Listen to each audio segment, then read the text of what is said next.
ജാസിയുടെ ഗർഭം. ശരിക്കും അങ്ങനെയൊക്കെ ഉണ്ട്. ഗർഭം എന്ന് പറയുന്നത് ഒരിക്കലും ഒരു ട്രാൻസിന് ഗർഭം ധരിക്കാൻ പറ്റത്തില്ല. അതാണ് റിയാലിറ്റി എന്ന് പറയുന്നത്. എത്രയോ ട്രാൻസൊക്കെ പണിയെടുത്ത് ജീവിക്കുന്നുണ്ട്. ആ ഒരു രീതിയിൽ ചിന്തിക്കുന്ന സമയത്ത് ഒരു സമൂഹത്തിലേക്ക് വന്ന് തെറ്റിദ്ധാരണ വരുത്തുന്നത് ശരിയല്ല. അത്രയും പാടുവിട്ട് അവരൊരു കാര്യം അങ്ങനെ ചെയ്യുന്നുണ്ട് എന്നുണ്ടെങ്കിൽ, അവരത്ര ഇതിന് സ്ട്രഗിൾ ചെയ്യുന്നുണ്ട് എന്നുണ്ടെങ്കിൽ നമ്മളത് കണക്കിലെടുത്തേ പറ്റുള്ളൂ. കാരണം വെറുതെ ഇരുന്നിപ്പോൾ ആതിരയ്ക്ക് തോന്നുകയാണ്, എന്നാ പിന്നെ ഞാനൊരു ആണായി മാറിയേക്കാം, ആണായി മാറിക്കഴിഞ്ഞ് എനിക്ക് ചിലപ്പോൾ ഒരു അറ്റൻഷൻ കിട്ടിയേക്കും, അല്ലെങ്കിൽ സോഷ്യൽ മീഡിയയിൽ കുറച്ച് വീഡിയോസൊക്കെ ചെയ്താൽ ഞാനും വൈറലാവും എന്ന് തോന്നിയിട്ട് നമ്മൾ അത്രയും ഒരു ഡേഞ്ചർ ആയിട്ടുള്ള ഒരു സർജറിക്ക് നമ്മൾ തയ്യാറാവുമോ? ഞാൻ അമ്മയാകാൻ പോവുകയാണ്, ഒരു കുഞ്ഞു വളരുന്നുണ്ട്, 5 മാസം പ്രായമായി, ഇങ്ങനെയൊക്കെ കുറേ കോൺട്രവേഴ്സീസ് ഉണ്ടായിരുന്നു. പിന്നീട് നമ്മൾ കാണുന്നത് ജാസിയുടെ ഒരു സർജറി വീഡിയോ ആണ്. ശരിക്കും ജാസി എന്ന് പറയുന്നത് ഒരു ട്രാൻസ് വുമൺ ആയിട്ടുണ്ടായിരുന്നില്ല. കുഞ്ഞിന് 5 മാസമായി, മറ്റേതായി മറിച്ചായി എന്നൊക്കെ പറയുന്നത് ഭയങ്കര ബോറായിട്ടുള്ള കാര്യമാണ്. പച്ചയ്ക്ക് പറഞ്ഞു കഴിഞ്ഞാൽ തെണ്ടിത്തരം എന്ന് വേണമെങ്കിൽ പറയാം.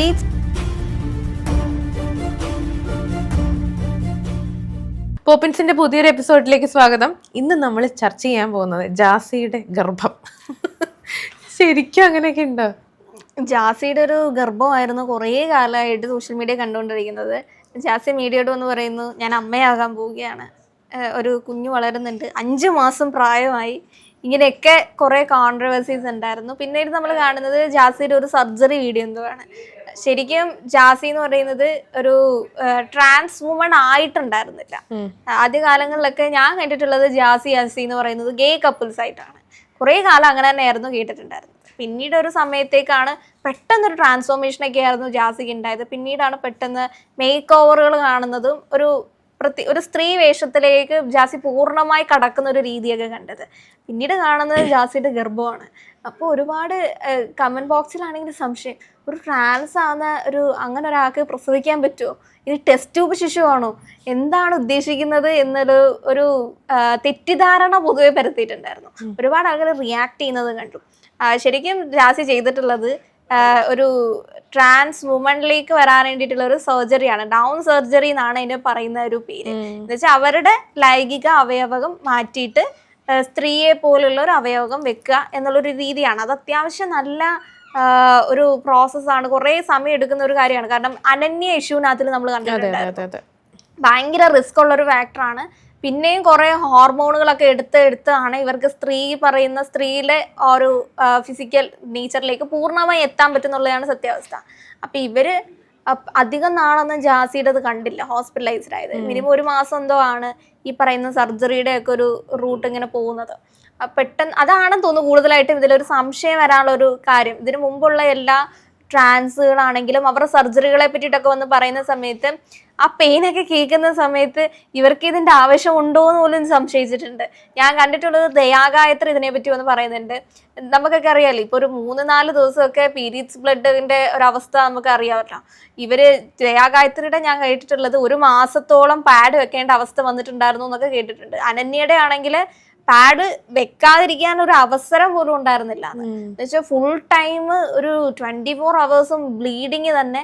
പിന്നെ അവരുടെ ആ ഒരു ഈ പറയുന്ന പുരുഷ ഓർഗൻ മാറ്റിയിട്ട് സ്ത്രീ ഓർഗൻ വെച്ചിട്ട് ഇൻഫെക്ഷൻ ആയതിൻ്റെയൊക്കെ ഫോട്ടോസൊക്കെ വന്നിട്ടുണ്ടായിരുന്നു. അപ്പം അതൊക്കെ കാണുന്ന സമയത്ത് ഒരു ലോങ് പീരീഡ് ഓഫ് ടൈമിലാണ് ശരിക്കും ഈ പറയുന്ന സർജറി നടക്കുന്നത്. പക്ഷെ ജാസിയുടെ വിഷയത്തിൽ അങ്ങനെ ഒരുപാട് സമയമൊന്നും കണ്ടില്ല. പിന്നീട് പെട്ടെന്ന് വീഡിയോസിലേക്കൊക്കെ വരുന്നതാണ് കണ്ടത്. അപ്പം അതുകൊണ്ടായിരിക്കാം ഡൗൺ സർജറി പൂർണ്ണം ചെയ്തിട്ടുണ്ടോ ഇല്ലയോ എന്നൊന്നും നമുക്കറിയത്തില്ല. രഞ്ജിമാർ വന്ന് ഒരു കമൻറ്റിനകത്ത് ഞാൻ കണ്ടിരുന്നു, പുള്ളിക്കാരത്തിൻ്റെ സർജറി കഴിഞ്ഞിട്ട് വിളിച്ചിട്ടുണ്ടായിരുന്നു, കഴിഞ്ഞു എന്ന് പറഞ്ഞു എന്നൊക്കെ പറയുന്നുണ്ട്. അപ്പോൾ ഇവരുടെ കമ്മ്യൂണിറ്റിക്കകത്തൊക്കെ ഇങ്ങനെ ഒരു പൂർണ്ണത ഇല്ലാത്ത അവസ്ഥ. പിന്നെ ഈ ഗർഭം എന്ന് പറയുന്നത് ഒരിക്കലും ഒരു ട്രാൻസിന് ഗർഭം ധരിക്കാൻ പറ്റത്തില്ല. അതാണ് റിയാലിറ്റി എന്ന് പറയുന്നത്. ഇനിയിപ്പോ ട്രാൻസ് മെന്നായിട്ട് മാറുന്ന ആൾക്കാരുണ്ടല്ലോ, സ്ത്രീകൾ പുരുഷനായി മാറുന്ന ഒരവസ്ഥയിലേക്ക് വരുമ്പം അവരുടെ യൂട്രസ് അതേപോലെ തന്നെ ഈ ഓർഗൻ ഇതൊന്നും ട്രാൻസ്ഫോം ചെയ്തിട്ടില്ല. അതുകൊണ്ട് ഇവർക്ക് ഫീഡ് ചെയ്യാൻ പറ്റും, അതുകൊണ്ട് ഇവർക്ക് ഗർഭം ധരിക്കാൻ പറ്റും. ഈ എഗ്ഗും ഓവും ഇതൊക്കെ ഉണ്ടെങ്കിൽ മാത്രമേ ഇതൊക്കെ ചെയ്യാൻ പറ്റത്തുള്ളൂ. അപ്പോൾ ട്രാൻസ് മെന്നിലേക്ക് പോകുന്ന സ്ത്രീകൾക്ക് മാത്രമേ ഗർഭം ധരിക്കാൻ പറ്റത്തുള്ളൂ. അല്ലാതെ ഒരു ട്രാൻസ്ജെൻഡറിനോ അല്ലെങ്കിൽ ഒരു പുരുഷൻ സ്ത്രീയായി മാറുന്ന ഒരു അവസ്ഥയിലേക്ക് പോകുന്നവർക്കോ ഇവർക്കൊന്നും ഗർഭം ധരിക്കാൻ പറ്റത്തില്ലെന്നാണ് റിയാലിറ്റി. ഇത് പെട്ടെന്ന് കുറെ നാളുകൾക്ക് മുമ്പ് ഒരു ഗേ കപ്പിൾ ആയിരുന്ന ആൾക്കാര് പെട്ടെന്ന് അതിനകത്തുനിന്ന് മാറി ഒരു ട്രാൻസ് വുമൺ ആയി മാറുന്നു, അല്ലെങ്കിൽ ഒരു എന്താ പറയുക ഒരു സ്ത്രീ ആയിട്ട് മാറാനുള്ള ഒരു തയ്യാറെടുപ്പുകൾ നടക്കുന്നു എന്ന് പറയുമ്പോഴേക്കും എല്ലാവർക്കും ഉണ്ടാവുന്ന മനസ്സിലൊരു സംശയമാണ്. കാരണം എന്താണ് അവരെന്താ ഇങ്ങനെ കള്ളത്തരം കാണിക്കുന്നത്, അല്ലെങ്കിൽ അവർക്ക് അറിഞ്ഞൂടെ അവർക്ക് എന്താണ് നടക്കുന്നത് എന്നുള്ളത് അവർക്ക് അറിഞ്ഞൂടെ എന്നുള്ളത്. പക്ഷെ ഞാൻ സംസാരിച്ചിടത്തോളം എനിക്ക് മനസ്സിലായിട്ടുള്ള കാര്യം എന്താന്ന് വെച്ച് കഴിഞ്ഞാൽ അവര് ഈ ഗേ കപ്പിളിൽ തന്നെ ഒരു എന്താ പറയാ ഒരു ഫെമിൻ ടച്ചുള്ള ഒരാളുണ്ടാവും, ഒരു മെയിൽ ടച്ചുള്ള ഒരു ആളുണ്ടാവും, ഒരു മസ്കുലിൻ ഒരു രീതിയിലുള്ള ഒരു ആളുണ്ടാവും. അതെ, നമ്മളതിന് നാടൻ രീതിയിൽ ഭാര്യ ഭർത്താവ് എന്നുള്ള രീതിയിലേക്ക് നമ്മൾ പറയുന്നു. പക്ഷെ 2 പാർട്ട്നേഴ്സ് ഉള്ളതിൽ അങ്ങനെയാണ് പൊതുവെ കണ്ടുവരുന്നത്.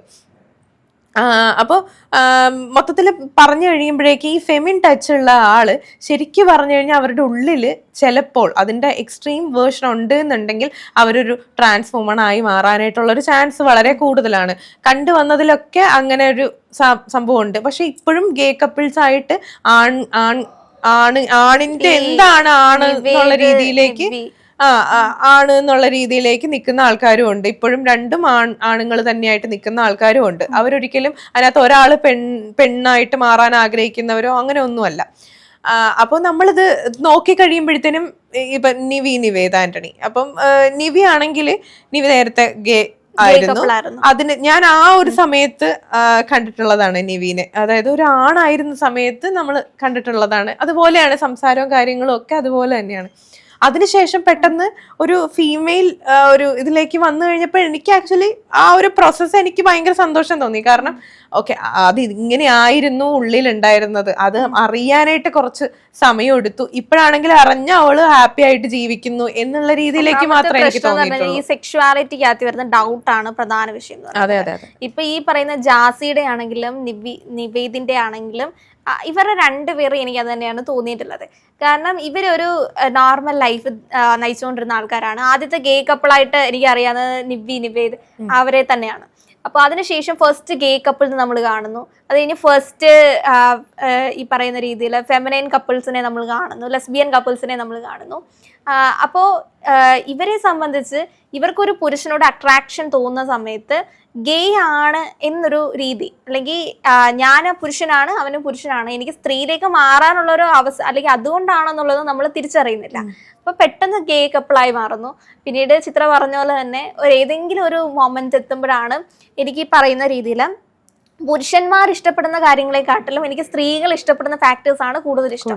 എനിക്ക് സാരി ധരിക്കുന്നത്, അല്ലെങ്കിൽ സ്ത്രീകൾ ധരിക്കുന്ന വസ്ത്രങ്ങള്, പൊട്ട്, കൺമഷി, ഇതൊക്കെ കൂടുതലായിട്ടും ഞാൻ കണ്ട് പരിചിതമായിട്ടുള്ള സ്ത്രീകളെ പോലെയാണ് എൻ്റെ മനസ്സ്. എന്നുവെച്ചാൽ പുരുഷന്റെ മനസ്സ് കൊണ്ട് ഞാനൊരു പുരുഷനെ ഇഷ്ടപ്പെടുന്നില്ല, സ്ത്രീകളുടെ മനസ്സിന് ഞാൻ പൂർണ്ണമായി ഒരു സ്ത്രീ ആവാൻ ആഗ്രഹിക്കുന്ന ഒരാളായിരുന്നു.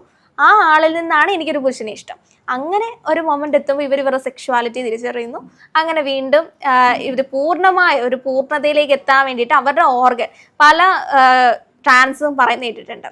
ഇവരുടെ പൂർണ്ണതയിലേക്ക് അല്ലെങ്കിൽ ഇവർ മനസ്സുകൊണ്ടാവാൻ ശ്രമിക്കുമ്പോഴും അവരുടെ ശരീരം കാണുമ്പോൾ ഞാനൊരു പുരുഷനാണല്ലോ, എനിക്ക് ആ ഒരു മിക്കപ്പോഴും പലരും ചോദിക്കില്ല എന്തിനാണ് ഈ ഓർഗൻ ഇവർ മാറ്റുന്നത്. അത്രയും പാടുപെട്ട് അവരൊരു കാര്യം അങ്ങനെ ചെയ്യുന്നുണ്ട് എന്നുണ്ടെങ്കിൽ അവരത്രയതിന് സ്ട്രഗിൾ ചെയ്യുന്നുണ്ട് എന്നുണ്ടെങ്കിൽ നമ്മളത് കണക്കിലെടുത്തേ പറ്റുള്ളൂ. കാരണം വെറുതെ ഇരുന്ന് ഇപ്പൊ ആതിരയ്ക്ക് തോന്നുകയാണ് എന്നാ പിന്നെ ഞാനൊരു ആണായി മാറിയേക്കാം, ആണായി മാറിക്കഴിഞ്ഞ് എനിക്ക് ചിലപ്പോൾ ഒരു അറ്റൻഷൻ കിട്ടിയേക്കും, അല്ലെങ്കിൽ സോഷ്യൽ മീഡിയയിൽ കുറച്ച് വീഡിയോസ് ഒക്കെ ചെയ്താൽ ഞാനും വൈറലാവും എന്ന് തോന്നിയിട്ട് നമ്മൾ അത്രയും ഒരു ഡേഞ്ചർ ആയിട്ടുള്ള ഒരു സർജറിക്ക് നമ്മൾ തയ്യാറാവുമോ?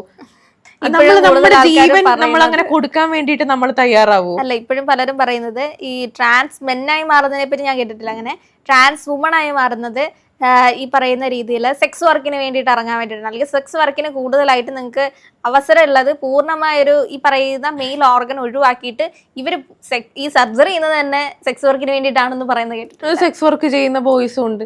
അതുണ്ട് ബോയ്സിനെക്കാട്ടിലും ഇവര് പറയുന്നത് അതാണ്. അതായത് അങ്ങനെ നിന്ന് കഴിഞ്ഞു കഴിഞ്ഞാൽ പെൺകുട്ടികൾ അതായത് പെൺകുട്ടികൾ ആയിക്കഴിഞ്ഞാലാണ് ഇതിനൊരു സ്കോപ്പ് ഉള്ളത് എന്നുള്ള രീതിയിൽ ആളുകൾ പറയുമ്പോൾ മനസ്സിലാക്കേണ്ടത് എന്താന്ന് വെച്ചാൽ അങ്ങനെ ജീവിക്കാൻ ആഗ്രഹിക്കുന്ന ആണുങ്ങളാണെന്നുണ്ടെങ്കിൽ അവർക്കും ഉള്ള സ്കോപ്പ് ഈ സൊസൈറ്റി കൊടുക്കുന്നുണ്ട്. അത് നമ്മളാരും അറിയുന്നില്ല എന്നുള്ളതേ ഉള്ളൂ. പക്ഷെ അതിനു വേണ്ടി മാത്രമാണ് ഒരു ആണ് പെണ്ണാകാനായിട്ട് തയ്യാറെടുക്കുന്നതെന്ന് പറഞ്ഞു കഴിഞ്ഞാൽ നമുക്ക് വിശ്വസിക്കാൻ പറ്റില്ല. കാരണം അത്രയും അവര് അതിന് വേണ്ടിയിട്ട് ബുദ്ധിമുട്ടുന്നുണ്ട്. അവരുടെ മൈൻഡിന്റെ അല്ലെങ്കിൽ അവരുടെ ഉള്ളില് അവരതിനു വേണ്ടിയിട്ട് സ്ട്രഗിൾ ചെയ്യുന്നുണ്ട്. അല്ലെങ്കിൽ അവരുടെ അമ്മമ്മ സാരിയൊക്കെ ഉടുക്കുന്നത് കാണുമ്പോഴേക്കും ഇവരുടെ മൈൻഡിലുള്ള തോട്ടു എനിക്കും ഒരു പെണ്ണായി അതുപോലെ സാരിയൊക്കെ ഉടുത്തിട്ട് വയറൊക്കെ മറച്ചു വെച്ച് അങ്ങനെയൊക്കെ നിൽക്കാനായിട്ടാണ് ആഗ്രഹം എന്നുള്ളത് അവരുടെ ഉള്ളിലുണ്ട് പണ്ട് തൊട്ടേ. അല്ലെങ്കിൽ അവരുടെ ഉള്ളിൽ അങ്ങനെയുള്ള ആൾക്കാരാണ് എന്നുണ്ടെങ്കിൽ ഇവര് കുഞ്ഞിലേ തൊട്ട് ഇങ്ങനെ കണ്ണാടിയുടെ മുന്നിൽ പോയിട്ട് കൺമഷിയൊക്കെ എഴുതി എന്താ പറയാ സാരിയൊക്കെ ഉടുത്തിട്ട് ട്രൈ ചെയ്തൊക്കെ നോക്കുന്ന ആൾക്കാരുണ്ടെങ്കിൽ നമ്മളിങ്ങനെ കേട്ടിട്ടുണ്ട് അവർ പറയുന്നതൊക്കെ. അപ്പൊ അവരൊക്കെ അത്രയും മൈൻഡിന്റെ ഉള്ളിൽ അവർ സ്ട്രഗിൾ ചെയ്യുന്നുണ്ട് എന്നുണ്ടെങ്കിൽ നമുക്കത് കണക്കിലെടുത്ത് പറ്റുള്ളൂ. ഇല്ലാണ്ട് ഉടനെ തന്നെ പറയുകയാണ് ഓക്കെ ഇവര് സെക്സ് വർക്കിന് വേണ്ടിയിട്ടാണ് അല്ലെങ്കിൽ ഒരു ലൈംഗിക സുഖത്തിന് വേണ്ടിയിട്ടാണ് അവർ പെണ്ണാവുന്നതെന്ന് പറഞ്ഞാൽ നമുക്ക് എങ്ങനെ അംഗീകരിക്കാൻ പറ്റും അത്? ശരിയാണ്. ഒന്നാമത്തെ പ്രശ്നം തന്നെ പല വേർഡ്സ് ആണെങ്കിലും ഇത്തരം പല തോട്ടുകളാണെങ്കിലും ആൾക്കാർക്ക് കൂടുതലായിട്ടും കൺഫ്യൂഷൻ തന്നെയാണ് പലപ്പോഴും. ഈ ബൈസെക്ഷുവാലിറ്റി എന്ന് പറയുമ്പോൾ തന്നെ ഈ പറയുന്ന രീതിയിൽ ഗേ ആയിട്ടുള്ള ആൾക്കാർ ഇപ്പൊ അവർക്ക് തന്നെ പുരുഷനോട് തോന്നുന്ന രീതിയിൽ തന്നെ അവർ ബൈസെക്ഷൽ ആയിരിക്കും. സ്ത്രീകളോട് ഇതേ ഫീലിങ്സ് ഉണ്ടാവും. ഒരേ രീതിയിൽ പുരുഷ പാർട്ട്ണറും ഈ പറയുന്ന സ്ത്രീ പാർട്ട്ണറും ഉള്ള ആൾക്കാരുണ്ടാവും. അപ്പോഴൊക്കെ നമ്മളെ സംബന്ധിച്ച് ഇപ്പം എനിക്ക് ഒരാളോടെ ഫീലിങ്സ് തോന്നുള്ളൂ. അപ്പം എങ്ങനെയായിരിക്കും മറ്റേ ആളോടും അതേ രീതിയിൽ തന്നെ ചെയ്യുന്നത്? അല്ലെങ്കിൽ സെക്സ് എങ്ങനെയായിരിക്കും ഇവർ ചെയ്യുന്നത്? എന്തായിരിക്കാം ആ ഒരു ഫീലിങ്സ്? ഈ കാര്യം നമുക്ക് അറിയാത്തിടത്തോളം കാലം അല്ലെങ്കിൽ നമ്മൾ കേട്ട പരിചിതമല്ലേ ഉള്ളൂ. അപ്പോൾ നമുക്കത് അങ്ങോട്ട് ഡൈജസ്റ്റ് ആയി വരാനോ അല്ലെങ്കിൽ അങ്ങനെ ഒരു കാര്യം കാണുമ്പോൾ അംഗീകരിക്കാനോ പൊതുവെ പല ആൾക്കാർക്കും ഒരു ബുദ്ധിമുട്ടുണ്ട്. കാരണം നമ്മൾക്ക് ഈ പറയുന്ന ഹോർമോൺസിന്റെ പ്രശ്നം കൊണ്ടാണ് അല്ലെങ്കിൽ ഹോർമോൺസ് മാറപ്പെടുന്നതാണ് മനഃപൂർവ്വമാണ് ഇവർ ചേഞ്ച് ചെയ്യുന്നത് പോലും വിചാരിക്കുന്ന ആൾക്കാരുണ്ട്. പക്ഷെ അങ്ങനെയല്ല, ഇതൊരു ഹോർമോണൽ കാര്യമാണ്. എനിക്കൊന്ന് ജാസി ഒരു തവണ പറഞ്ഞിട്ടുണ്ട് അടുത്ത ജന്മത്തിൽ തനിക്കൊരു സ്ത്രീയോ പുരുഷനോ ആയി മാത്രം ജനിച്ചാൽ മതി. എന്ന് വെച്ചാൽ ഇപ്പൊ അതിന് ഞാൻ കമന്റ് കണ്ടു ഇപ്പൊ നീ ആണായിട്ടല്ല ജനിച്ചേ, അങ്ങനെയല്ല, മനസ്സുകൊണ്ട് എന്ന് വെച്ചാൽ ഈ ഹോർമോണൽ വികാരങ്ങൾ കൊണ്ട് തന്നെ ഒന്നെങ്കിൽ ഒരു പൂർണ്ണമായി ഒരു പുരുഷനാവുക, സ്ത്രീകളോട് വികാരം തോന്നുന്ന ഒരു പുരുഷനായി അങ്ങനെ തന്നെ ജനിക്കുക, അല്ലെങ്കിൽ ഒരു പൂർണ്ണമായ ഒരു സ്ത്രീ ആയിട്ട് ജനിക്കുക. ഈ രൂപഭംഗി കൊണ്ടും അതേപോലെ തന്നെ ഹോർമോണൽ കാര്യങ്ങൾ കൊണ്ടും മൊത്തത്തിൽ ഒരു സ്ത്രീയായി പുരുഷനോട് അട്രാക്ഷനും ഫീലിങ്സും തോന്നുന്ന രീതിയിൽ ജനിക്കുക. ഇത് തന്നെയാണ് എനിക്ക് തോന്നുന്നു പല ട്രാൻസുകളും ആഗ്രഹിക്കുന്ന ഒരു കാര്യം എന്ന് പറയുന്നത്. പലരും അത് അവരുടെ ലൈഫ് സ്ട്രഗിൾ ചെയ്തൊക്കെ മുന്നോട്ട് പോകുന്നൊരവസ്ഥ തന്നെയാണ് ഇപ്പോഴും ഉള്ളത്. പലരുടെയും ഫാമിലി ലൈഫ് തന്നെ എനിക്ക് തോന്നുന്നു ആദ്യമായിട്ട് കല്യാണം കഴിക്കുന്ന ഒരു ട്രാൻസ് ഹെയ്ദി സാദിയായിരിക്കും, വാർത്താ മാധ്യമങ്ങളിലൊക്കെ കണ്ടിട്ടുണ്ടായിരുന്നു. ഹെയ്ദിയുടെ ഡിവോഴ്സ് ഒക്കെ കഴിഞ്ഞതിന് ശേഷം അവർ സെപ്പറേറ്റ് ആയതിനു ശേഷം പിന്നീട് ഹെയ്ദി വീഡിയോസിലേക്കൊക്കെ വന്ന സമയത്ത് ഒരുപാട് ആൾക്കാരുടെ കമൻസ് ഒക്കെ ഞാൻ കണ്ടിട്ടുണ്ട്. ഈ ട്രാൻസ് ആയതുകൊണ്ടായിരിക്കും അല്ലേ പിരിഞ്ഞിട്ടുണ്ടാവുന്നത്.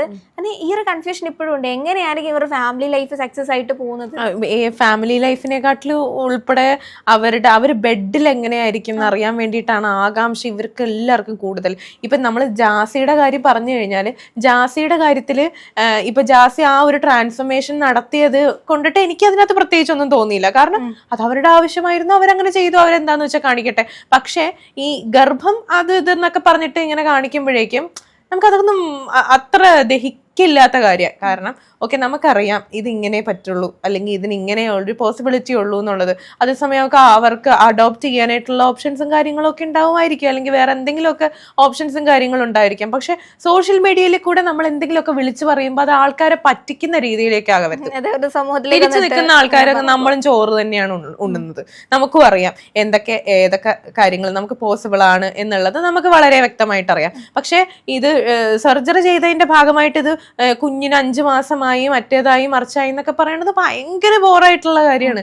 പച്ചക്ക് പറഞ്ഞു കഴിഞ്ഞാൽ തെണ്ടിത്തരം എന്ന് വേണമെങ്കിൽ പറയാം. റീച്ചിന് വേണ്ടി ചെയ്യുന്ന ആ ഒരു കാര്യമായിട്ട് തന്നെയാണ് അതിനെ തോന്നിയിട്ടുള്ളത്. അല്ല എത്രയോ ട്രാൻസ് ഒക്കെ പണിയെടുത്ത് ജീവിക്കുന്നുണ്ട്. ആ ഒരു രീതിയിൽ ചിന്തിക്കുന്ന സമയത്ത് ഒരു സമൂഹത്തിലേക്ക് വന്ന് തെറ്റിദ്ധാരണ വരുത്തുന്നത് ശരിയല്ല. ഇനി മേ ബി ഒരാൾക്ക് ഒരു ഇത് തോന്നുകയാണ്, ഇപ്പോൾ ഈ പറയുന്ന സെക്ഷുവാലിറ്റിയിൽ തന്നെ നമുക്ക് കണ്ടുപിടിക്കാൻ കുറച്ച് സമയം എടുക്കുമെന്നാണ് പറയുന്നത്. ഇത്തരത്തിലുള്ള ഫീലിങ്സ് അങ്ങോട്ടും ഇങ്ങോട്ടും അട്രാക്ഷൻസ് മാറി വരുന്ന സമയത്ത് ഞാൻ ബൈസെക്ഷൽ ആണോ, ഞാനിനി അസെക്ഷൽ ആണോ, നമ്മുടെ സെക്ഷുവാലിറ്റി കണ്ടെത്താൻ ആ ഒരു സ്റ്റേജിലൊക്കെ നിൽക്കുന്ന ആൾക്കാരുടെ അടുത്തേക്ക് ജാസി വന്ന് പറയുകയാണ്, ഞാൻ സർജറി ചെയ്തതോടെ ഞാൻ 5 മാസം പ്രഗ്നന്റ് ആണ്, എൻ്റെ കുഞ്ഞ്, എൻ്റെ ബേബി ബാമ്പ് ഇതൊക്കെ കണ്ടോ, ഇങ്ങനെയൊക്കെ പറയുന്ന സമയത്ത് ഇവർക്ക് തന്നെ ഒരു കൺഫ്യൂഷൻ ഉണ്ടാവും. ഇനി ഇങ്ങനെ സാധ്യമാണോ, പോസിബിൾ ആണോ, എന്ന് സർജറി ചെയ്ത് കഴിഞ്ഞാൽ കുഞ്ഞിനെ ഉണ്ടാവോ? പക്ഷെ ഞാനുണ്ടല്ലോ ഈ സാധനം കണ്ടിരുന്നു ഒരു ഇനോഗ്രേഷന്റെ അവര് ഭയങ്കര അണിഞ്ഞൊരുങ്ങി സാരിയൊക്കെ ഉടുത്ത് വന്നിട്ടാണ് ഈ സാധനം പറയുന്നത്. ഇവരിത് പറഞ്ഞപ്പോഴേ എനിക്കറിയായിരുന്നു പച്ച കള്ളായിരിക്കും ഇതെന്ന്. അതായത് ചുമ്മാ ആൾക്കാർ, അതായത് ഇതിന് വേറൊരു കൂട്ടം ആൾക്കാരുണ്ട്. ഇതിനെ ഏറ്റവും കൂടുതൽ ആഘോഷമാക്കി എടുക്കുന്നതും റീച്ചിന് വേണ്ടി ആക്കി എടുക്കുന്നതും സോഷ്യൽ മീഡിയ തന്നെയാണ്. കാരണം അവർ അവിടെ പോകുന്നത് ഇവിടെ പോകുന്നതും എടുത്തിട്ട് ഇടുമ്പോഴേക്കും ആൾക്കാരുടെ ഇടയിൽ അങ്ങനെ ഒരു തെറ്റിദ്ധാരണയും കൂടി വരുന്നുണ്ട്. കാരണം ഓക്കെ ജാസിയുടെ വയറ് കണ്ടോ എന്നുള്ളതൊക്കെയാണ് ക്യാപ്ഷൻ. അരെ എന്താ അവര് ഉദ്ദേശിക്കുന്നത് അതിനകത്ത് കൂടി? ജാസിയുടെ വയറ് കണ്ടു, ഇപ്പൊ ജാസിയുടെ വയറിന്റെ ഉള്ളിൽ കുഞ്ഞുണ്ടോ എന്നുള്ളതാണ് അവർക്ക് ഇത്. അതായത് ആൾക്കാർ ഇതിനെ കുറച്ച് അവര് ശരിക്കും പറഞ്ഞ ഇവരെ കോമാളിയാക്കുകയാണ്. അതായത് ഈ ജാസിയൊക്കെ മനസ്സിലാക്കേണ്ട എന്താന്ന് വെച്ചാൽ ഈ ക്യാമറയും തൂക്കിയിട്ട് അവരുടെ പുറകെ നടക്കുന്ന ആൾക്കാർ എന്ന് പറയുന്നത് ജാസിനൊക്കെ പക്ക കോമാളിയാക്കുകയാണ്. അല്ലെങ്കിൽ അവർക്കൊരു കണ്ടന്റ് അത്രേ ഉള്ളൂ, അവർക്ക് ആ ഒരു നേരത്തേക്കുള്ള തിരിച്ച് കോമാളി ആക്കിയതാണെന്നാണ് എനിക്ക് തോന്നിയത്. പക്ഷെ ഇങ്ങനത്തെ കാര്യം പറഞ്ഞ് കോമാളിയാക്കരുത്. അതായത് ഓക്കെ ഇത് ഭയങ്കര എക്സ്ട്രീം ലെവലിലേക്ക് പോയിട്ട് അതിനെ ആക്കരുത്. കാരണം എന്താന്ന് വെച്ചാൽ അവരൊരു കമ്മ്യൂണിറ്റിയുടെ ഭാഗമാണ്. എന്തൊക്കെ പറഞ്ഞാലും അവർ കമ്മ്യൂണിറ്റിയിൽ ഇല്ല എന്നുണ്ടെങ്കിലും ഒരു ട്രാൻസ് കമ്മ്യൂണിറ്റിയുടെ ഭാഗമാണ്. അല്ലെങ്കിൽ ഇങ്ങനെയുള്ള ആൾക്കാരുടെ ഒരു കൂട്ടായ്മയിൽ ഉള്ള ഒരാളാണ്. അവരൊരു ഗ്രൂപ്പിലില്ല എന്നുണ്ടെങ്കിലും അല്ലെങ്കിൽ അവരൊരു എന്താ പറയാ ആ ഒരു കമ്മ്യൂണിറ്റി ആ ഒരു രീതിയിൽ ഇല്ല എന്നുണ്ടെങ്കിലും ചിലപ്പോൾ ഉണ്ടാവാതിരിക്കാം. പക്ഷെ അതില്ലാന്നുണ്ടെങ്കിലും ട്രാൻസ് എന്ന് പറയുന്ന ആ ഒരു രീതിയിലേക്ക് അവരെ നമ്മൾ കണ്ടിട്ടുണ്ട്. അല്ലെങ്കിൽ ട്രാൻസ് വുമൺ ആവാനായിട്ട് ഒരു അല്ലെങ്കിൽ അങ്ങനത്തെ ഉള്ള ആൾക്കാരെ നമ്മൾ LGBTQI കമ്മ്യൂണിറ്റിയിലാണല്ലോ പെടുത്തുന്നത്. അപ്പൊ അവരങ്ങനെ ഉള്ളൊരു ആളാണ്. അപ്പൊ അവരുടെ ഇടയിൽ നിന്ന് ഇങ്ങനത്തെ ഒരു തെറ്റിദ്ധാരണ വരുമ്പോഴേക്കും ഇത് മൊത്തം കമ്മ്യൂണിറ്റീനെയാണ് ബാധിക്കുന്നത്, നമ്മളെയല്ല ബാധിക്കുന്നത്. അല്ലെങ്കിൽ ഒരു സ്ത്രീനെയോ അല്ലെങ്കിൽ ഒരു പുരുഷനെയോ അല്ല ബാധിക്കുന്നത്, ആ ഒരു കമ്മ്യൂണിറ്റിയിലാണ് അത് ആ സാധനം ബാധിക്കുന്നത്. കാരണം ഇവര് പൂർണ്ണമായിട്ട് ഒരു സ്ത്രീ ആയി എന്നുള്ളത് നമുക്ക് പറയാൻ പറ്റത്തില്ല. അല്ലെങ്കിൽ ഇവർ ഡൗൺ സർജറി കഴിയാത്തടത്തോളം കാലം നമ്മൾ എന്താ പറയാ ഒരു ട്രാൻസ് വുമൺ എന്ന് നമുക്ക് അവരെ എങ്ങനെ പറയാൻ പറ്റും? അല്ല, പൊതുവെ ഇപ്പോൾ അവർക്ക് സ്ത്രീയായി അറിയപ്പെടുന്നതാണ് ഇഷ്ടം എന്നുള്ളതെങ്കിൽ അവരെ സ്ത്രീ എന്ന് വിളിക്കുന്നത് തന്നെയാണ് ഒരു രീതി. പക്ഷേ സ്ത്രീകൾക്ക് കൊടുക്കുന്ന അതേ പ്രിവിലേജസ് തന്നെ അവർക്ക് കൊടുക്കുമോ എന്ന് ചോദിച്ചു കഴിഞ്ഞാൽ അത് കുറച്ച് ബുദ്ധിമുട്ടുള്ളതായിട്ടൊരു കാര്യമാണ്. കാരണം സ്ത്രീകൾക്ക് കൊടുക്കുന്ന പ്രിവിലേജസ് നമ്മുടെ ഈ ഫിസിക്കൽ ഫീച്ചേഴ്സ്, നമ്മുടെ കുറേ അധികം ഹെൽത്ത് വൈസ് അങ്ങനത്തെ കുറേ കാര്യങ്ങൾ വെച്ചിട്ടാണ് ആ ഒരു പ്രിവിലേജസ് സ്ത്രീകൾക്ക് കൊടുക്കുന്നത്. അത് ഏജ് കാറ്റഗറി അനുസരിച്ച് കുട്ടികളായിട്ടുള്ള സ്ത്രീകൾക്ക്, അതേപോലെ കുറച്ചുകൂടെ ഒരു ടീനേജ്, കുറച്ചുകൂടെ പ്രായം, നല്ല ഏജ്ഡ് ആയിട്ടുള്ള സ്ത്രീകൾക്ക്, അങ്ങനെ ഓരോ രീതിയിലാണ് ഈ പ്രിവിലേജസ് സ്പ്ലിറ്റ് ചെയ്താണ് തന്നെയാണ് സ്ത്രീകൾക്ക് പോകുന്നത്. അതേ രീതി തന്നെ തങ്ങൾക്കും വേണമെന്ന് പറഞ്ഞു കഴിഞ്ഞാൽ അത് പൊതുസമൂഹത്തിലേക്ക് വരുന്ന സമയത്ത് അത് എത്രത്തോളം കിട്ടും എന്നുള്ളത് നമുക്ക് പോസിബിൾ. അത് കൊടുക്കുന്ന ആൾക്കാരുണ്ടാവും അതിന്. കാരണം എന്താന്ന് വെച്ചാൽ ഇപ്പൊ ഞാനാണെന്നുണ്ടെങ്കിൽ ഓക്കെ, ഇപ്പൊ എൻ്റെ ഒരു ഫ്രണ്ടാണ് അതൊന്നുണ്ടെങ്കിൽ, അല്ലെങ്കിൽ എൻ്റെ ഫ്രണ്ട്സ് ലിസ്റ്റിലുള്ള ഒരു കമ്മ്യൂണിറ്റിയിൽ പെടുന്ന ആൾക്കാരാണെന്നുണ്ടെങ്കിൽ ഞാൻ ആ പ്രിവിലേജ് കൊടുക്കും. ഞാൻ എന്നെ എങ്ങനെയാണോ ട്രീറ്റ് ചെയ്യാൻ ഉദ്ദേശിക്കുന്നത് അതുപോലെ തന്നെ ആയിരിക്കും ഞാൻ അവരെ ട്രീറ്റ് ചെയ്യുക. പക്ഷെ എല്ലാവരും അങ്ങനെ ചെയ്യണം എന്നുള്ളത് നമുക്ക് പറയാൻ പറ്റില്ല. കാരണം എന്താന്ന് വെച്ചാൽ ഇപ്പോഴും കമ്മ്യൂണിറ്റിയിലെ ആൾക്കാരെ എന്താ പറയാ കാണുമ്പോഴേക്കും മുഖം കറുപ്പിക്കുന്ന ആൾക്കാർ ഇപ്പോഴും ഉണ്ട്. നമ്മൾ ഈ ട്രെയിനിലൊക്കെ പോകുന്ന സമയത്ത് ഈ പറയുന്ന ഇമോഷൻസ് ഒന്നും നമുക്ക് അവരോട് തോന്നത്തില്ലെന്നുള്ളതാണ് സത്യം. അത് വേറെ തരം ആൾക്കാരാ. കാരണം എന്താന്ന് വെച്ചാൽ എന്ന് പറയുന്നത് നമ്മളെല്ലാം ഈ LGBTQ കമ്മ്യൂണിറ്റിക്കകത്തേക്ക് പെടുത്തുള്ളൂ. പൊതുവെ ട്രാൻസ് എന്ന രീതിയിലാണ് ഇവരെല്ലാം പെടുത്തുന്നത്. കഴിഞ്ഞ ദിവസമായിരുന്നു ട്രെയിനിനകത്തില് ഒരു സ്ത്രീ ഇതേപോലെ ഒരു ട്രാൻസ് ഇതേപോലെ ഒരാളെ ഇട്ട് ചവിട്ടി കൂട്ടുകയാണ്. ഇവര് ട്രാൻസ് ആണെന്നുള്ള ഇത് കൊണ്ട് ഒരാൾക്ക് അവരുടെ ദേഹത്ത് കൈവെക്കാൻ പറ്റുന്നില്ല. ഞാൻ ആ പറഞ്ഞ അതെ, നല്ല പവറാണ്. കാരണം അവർ സർജറി ഒന്നും ചെയ്തിട്ടുള്ള ആൾക്കാരല്ല. അത്യാവശ്യം ട്രാൻസ് ആണ്, അല്ലെങ്കിൽ ആ രീതിയിൽ ഹിജ്റ കമ്മ്യൂണിറ്റിയിലേക്ക് വന്ന് ഇങ്ങനെ ഒരു പൈസ വാങ്ങുന്ന പരിപാടി മാത്രമേ ട്രെയിനിനകത്തിൽ അവർ ചെയ്യുന്നുള്ളൂ. അപ്പൊ അങ്ങനെ ചെയ്യുന്ന കാര്യം ഇവർക്ക് ഒരാളെ ഇഷ്ടപ്പെട്ടില്ലെങ്കിൽ ഇവർ ചവിട്ടുന്ന സമയത്തോ അടിക്കുന്ന സമയത്തോ ഒന്നും ബാക്കിയുള്ള ഓരോ പാസഞ്ചേഴ്സിനകത്ത് ഇടപെടുന്നില്ല. ഇനി മേ ബി ഒരു സ്ത്രീ ആയിരുന്നെങ്കിൽ കുറച്ച് സ്ത്രീകൾ ഇടപെട്ടേനെ, ഇനി ഒരു പുരുഷനായിരുന്നെങ്കിൽ പുരുഷന്മാർ ഇടപെട്ടേനെ, അല്ലെങ്കിൽ ഈ 2 ആൾക്കാരും ഇടപെട്ടേനെ. പക്ഷെ ഒരു ട്രാൻസ് കമ്മ്യൂണിറ്റിപ്പെട്ട ഒരാളായതുകൊണ്ട് തന്നെ ഇവരെ ഇനി കൈവച്ച് കഴിഞ്ഞാൽ എന്തെങ്കിലും പ്രശ്നം ഉണ്ടാവുക, ചവിട്ട് കൊള്ളുന്ന ആൾ പോലും തിരിച്ചൊന്നും ചെയ്യുന്നില്ല. അതാണ് അത്തരം അവസ്ഥയിലേക്ക് വരുന്ന സമയത്ത് ഇവരുടെ ആ ഒരു പ്രിവിലേജസ്, യഥാർത്ഥ ട്രാൻസിന് കിട്ടേണ്ട ആ ഒരു രീതി ഉണ്ടല്ലോ, അവകാശങ്ങൾ, അല്ലെങ്കിൽ അവര് ഈ പോരാടിക്കൊണ്ടിരിക്കുന്ന ഫൈറ്റ് ചെയ്തുകൊണ്ടിരിക്കുന്ന നോർമലൈസ് ആക്കാൻ ശ്രമിച്ചുകൊണ്ടിരിക്കുന്ന സ്ഥലങ്ങളിൽ മറ്റൊരു കൂട്ടം ആൾക്കാർ ഇതേപോലെ തെറ്റിദ്ധാരണയും വരുത്തിയെന്ന് വെച്ചാൽ ഇപ്പോൾ ഒരു ട്രാൻസിനെ ഞാൻ അങ്ങനെ കാണുന്ന സമയത്ത് ഇനി ഇവരെങ്ങനെയാണോ എന്ന് കൺഫ്യൂസ് ആവേണ്ട ഒരു തലങ്ങളിലേക്ക് മാറപ്പെടുന്ന ഒരു അവസ്ഥയുണ്ടല്ലോ, അത് ഇവർ തന്നെയാണ് ഉണ്ടാക്കുന്നത്. അല്ലെങ്കിൽ ഈ കമ്മ്യൂണിറ്റിക്കകത്ത് കൃത്യമായിട്ടൊരു എന്തെങ്കിലും ഉണ്ടാവണം. ഈ പുരുഷ കമ്മീഷൻ വരുന്ന പോലെ അത് ഒരിക്കലും അതിനകത്ത് വരില്ല. കാരണം എന്താന്ന് വെച്ചാൽ അങ്ങോട്ടും ഇങ്ങോട്ടും ഒരുപാട് ക്ലാഷസ് ഉള്ള ഒരു കമ്മ്യൂണിറ്റിയും കൂടിയാണ്. കാരണം നമ്മൾ പലപ്പോഴും പല ആൾക്കാർ അങ്ങോട്ടും ഇങ്ങോട്ടും ഒരു യൂണിറ്റി ഉണ്ട് എന്നുള്ളത് എനിക്ക് അങ്ങനെ തോന്നിയിട്ടില്ല. ചില കാര്യങ്ങളിൽ മാത്രമേ അവര് ആ ഒരു യൂണിറ്റി കാണിക്കുന്നുള്ളൂ. അല്ലെങ്കിൽ എനിക്ക് പലപ്പോഴും ഫീൽ ചെയ്തിട്ടുണ്ട്, എനിക്കറിയത്തില്ല അതിൻ്റെ ഉള്ളിൽ നടക്കുന്ന കാര്യങ്ങൾ, പക്ഷെ എനിക്ക് തോന്നിയിട്ടുണ്ട് ഒരു യൂണിറ്റി ഇല്ലായ്മ അതിനകത്തുണ്ട് എന്നുള്ളത്. അപ്പൊ നമുക്ക് ഒരു ഇപ്പൊ എന്താ പറയാ പുരുഷ കമ്മീഷനൊക്കെ ഉള്ളതുപോലെ അങ്ങനത്തെ ഉള്ളതൊക്കെ അവരുടേതായിട്ടുള്ള രീതിയിൽ യൂണിറ്റിയിൽ നിൽക്കുന്നുണ്ടല്ലോ. പക്ഷെ ഈ പുരുഷ കമ്മീഷനിൽ പെടാത്ത ആൾക്കാരും ഉണ്ട് പുരുഷന്മാരായിട്ട് തന്നെയുള്ളത്. അത്രയും കൊണ്ട് കൂട്ടിയാൽ മതി. അതിനകത്ത് ഇത്രയും ഒരു റൂളോ കാര്യങ്ങളോ ഒന്നും നമ്മൾ ഫോളോ ചെയ്യണ്ട. പക്ഷെ ഒരു അവരുടെ ഇടയിൽ ഒരു യൂണിറ്റി ഉണ്ട് എന്നുണ്ടെങ്കിൽ ഈ കാര്യങ്ങളൊക്കെ കുറച്ചുകൂടി കുറയ്ക്കാൻ പറ്റുന്നതേ ഉള്ളൂ.